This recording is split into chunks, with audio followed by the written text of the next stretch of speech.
बाली ने श्री राम से इस तरह लिया था अपनी मौत का बदला। चलिए जानते हैं आज की इस कथा में। वानर राज बाली किष्किंधा का राजा और सुग्रीव का बड़ा भाई था।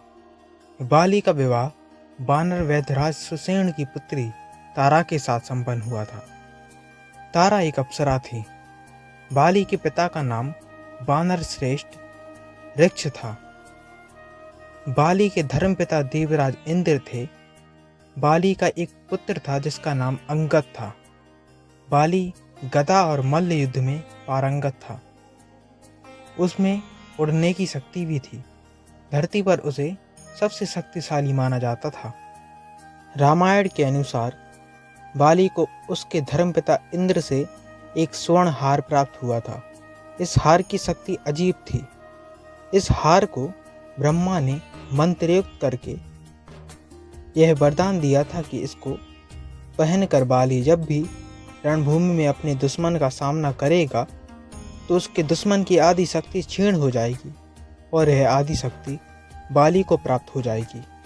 इस कारण से बाली लगभग अजेय था। बाली ने अपनी शक्ति के बल पर दुदुम्भी, मायावी और रावण को परास्त कर दिया था। बाली ने अपने भाई सुग्रीव की पत्नी को हड़प कर उसको बलपूर्वक अपने राज्य से बाहर निकाल दिया था। हनुमान जी ने सुग्रीव को प्रभु श्री राम से मिलाया था। सुग्रीव ने अपनी पीड़ा बताई और फिर श्री राम ने बाली को छुपकर तीर से मार दिया, जबकि बाली और सुग्रीव में मल्ल युद्ध चल रहा था। चूंकि प्रभु श्री राम ने कोई अपराध नहीं किया था, लेकिन फिर भी बाली के मन में यह दंश था कि उन्होंने मुझे छुपकर मारा। जब प्रभु श्री राम ने कृष्ण अवतार लिया तब इसी बाली ने जरा नामक बहेलिया के रूप में नया जन्म लेकर प्रभाव क्षेत्र में विषयुक्त तीर से श्री कृष्ण को हिरण समझकर तब तीर मारा जब वे एक पेड़ के नीचे योग निंद्रा में विश्राम कर रहे थे। दरअसल श्री कृष्ण ने द्वारिका में अपना निवास स्थान बनाया और सोमनाथ के पास स्थित प्रभास क्षेत्र में उन्होंने देह छोड़ दी थी।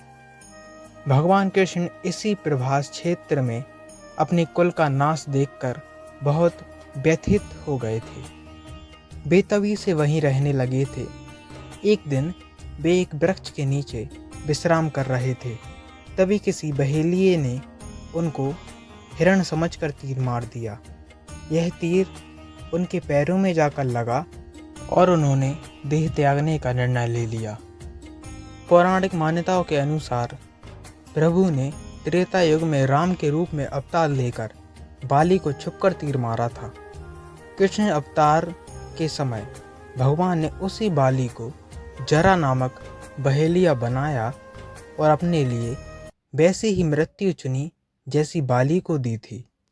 इस कथा से समझ में आता है कि प्रभु अपने लिए भी वैसा ही विधान बनाते हैं जैसा वे लोगों के लिए बनाते हैं। हरे कृष्णा हरे कृष्णा।